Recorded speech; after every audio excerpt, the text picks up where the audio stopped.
Roses! Ngayong araw na to, samahan niyo naman ako umuwi mula Bacolod papuntang Pampanga. And syempre nga, super duper happy talaga ako kasi nga day off ko ngayong araw na ito.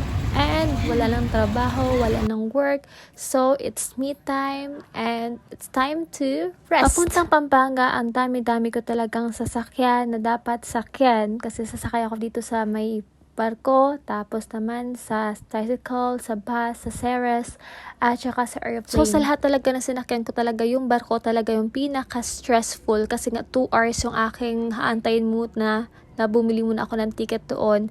And then, sasakay naman ako ng barko which is 2 hours din yung kanyang travel time papuntang Iloilo. From bahay, papuntang airport, 1 hour talaga siya. And then, syempre, diba, dapat maaga ka din gumising kasi maaga yung flight ko. And dito na nga ako sa airport. Actually, hindi ako naka-breakfast and naka-toothbrush that time. Kaya nag-face mask na lang ako. And napaka-aga kasi ng flight ko. Kaya buti na lang meron ditong JD sa airport. At ito talagang pinaka-affordable and masarap na pagkain. So, ito lang muna ang breakfast ko ngayon kasi nga ito ang pinakamura. At 14 pesos ko lang to nabili. Actually, 1,000 pesos lang talaga yung pera kong nadala. So, ito talagang pinaka-stressful at pinaka-visit talaga ako na araw na to kasi lahat ng ATM na pinuntahan ko, walang laman na pera. At least, di ba may 1K pa? Pinag-pay ko talaga na pagdating ko sa airport, wala akong extra charge kasi alam mo naman, marami akong dala. And thanks ka talaga kasi hindi nangyari yon yung may extra charge ka. Sumakit ang lalamunan ko sa brownies na kinain ko kanina kaya nag-order ulit ako ng asadong at tinapay at 35 pesos ko to nabili. Matapos ng aking pagkain, umupo muna ako dito at nagantay ng 5 minutes kasi nga malapit na yung flight ko. And sobrang excited talaga ako kasi after ng kasal namin ng asawa, ngayon lang kami ulit nagkita and so blessed talaga kasi binigyan kami ni Lord ng time para magkita ulit. Thank you so much, Lord.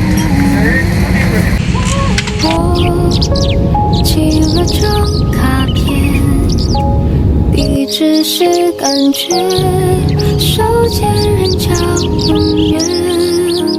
dito lang ako sa Pampanga at maghintay lang tayo daw konti kasi nga na traffic yung taga-sundo ko.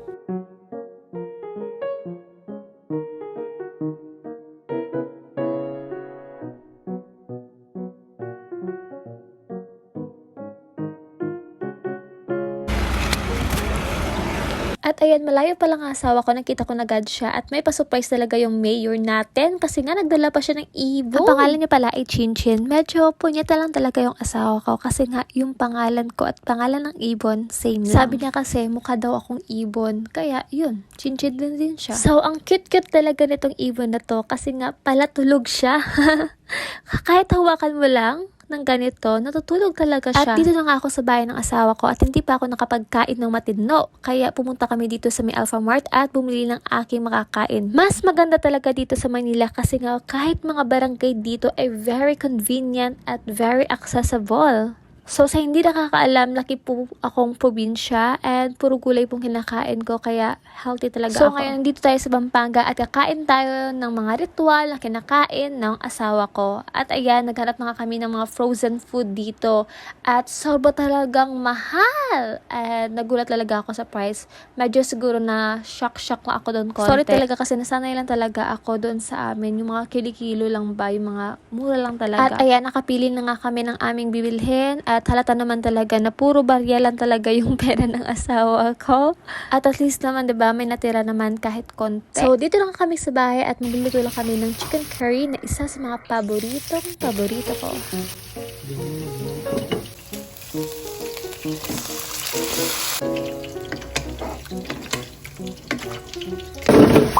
Oh no!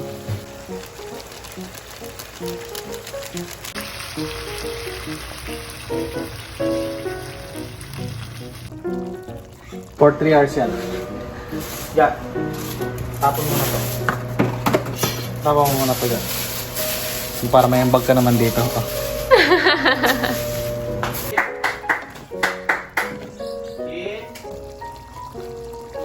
Walang carrots. Gabi na at nagpa siya kaming kumain dito sa McDo. Minsan lang naman ako kumain nito kaya please lang, huwag na kayong epal ha. So pagkapasok ko talaga dito sa McDo, nung bungad talaga sa akin itong machine na ito, sabi ko sa sarili ko, patay Nahirapan naman ako sa pagpili nito kasi nga marami akong gustong kainin. So kahit humahiyaw yun na yung mga bulati ko sa tiyan, wala silang choice kasi nga kuripot ako. So every punta ko talaga dito sa McDo, mix and match talaga yung pinipili ko kasi nga kuripot ako.